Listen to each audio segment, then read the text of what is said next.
উপলক্ষে জামালপাড়া, অমরহাটি ও কালিকানগর ঈদ উৎসব কমিটির বস্ত্র বিতরণ অনুষ্ঠান হয়। জ্যাংড়া হাতিয়ারা 2 গ্রাম পঞ্চায়েতের অমরহাটিতে কয়েকশো মানুষের হাতে বস্ত্র তুলে দেওয়া হয়।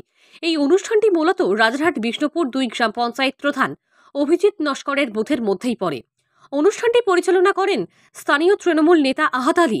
বস্ত্র বিতরণ অনুষ্ঠানে উপস্থিত হন রাজারহাট নিউ টাউনের বিধায়ক তাপস চ্যাটার্জি, পঞ্চায়েত সমিতির সভাপতি প্রবীর কর, জেলা পরিষদ কর্মাধ্যক্ষ জাহানারা বিবি, জেলা পরিষদ সদস্য মোহাম্মদ আফতাব উদ্দিন, মেয়র পরিষদ সদস্য আরাত্রিকা ভট্টাচার্য, রাজারহাট বিষ্ণুপুর 2 গ্রাম পঞ্চায়েতের প্রধান অভিজিৎ নস্কর, উপপ্রধান রূপা নস্কর, সমাজসেবী লীলাবতী নস্কর, তৃণমূল নেতা আহাদ আলী প্রমুখ। ধর্মাবলম্বী মানুষ, যে যার ধর্মাবলম্বী মানুষ হয় না কেন, আমরা উৎসবটা আমরা সবাই মিলে পালন করি।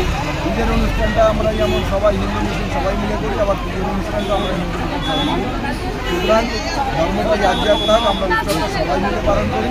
সবাই কাছে অনুরোধ করবো, একটাই বার্তা মানুষের কাছে, উপরওয়ালার কাছে এই দোয়া, এই প্রার্থনা আমরা করতে চাই যে একটা সাম্প্রদায়িক শক্তি ভারতবর্ষে বিরাজ করছে, যারা আমাদের মধ্যে ভেদাভেদ করতে চাইছে, আমাদের মধ্যে ভাগ করতে চাইছে, সেই শক্তিটা যেন দেশ থেকে উচ্ছেদ হয় এবং এই সাম্প্রদায়িক শক্তি দেশ থেকে উচ্ছেদ হলে মানুষ ভালো লাগে।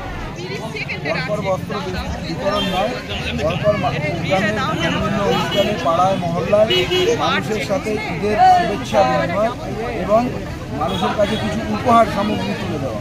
আমরা এটাকে বিতরণ বলি না, এটা উপহার হিসাবে দেখি এবং মানুষের কাছে আমরা সেই উপহারটি তুলে দেব। সারা বছর সমস্ত অনুষ্ঠানের মধ্যে দিয়ে ঈদ বলুন, দুর্গোৎসব বলুন, কালী পূজা বলুন বা আরও বছরের অন্যান্য সময় আমরা মানুষের পাশে থাকার চেষ্টা করি, মানুষকে সহযোগিতা করার চেষ্টা করি।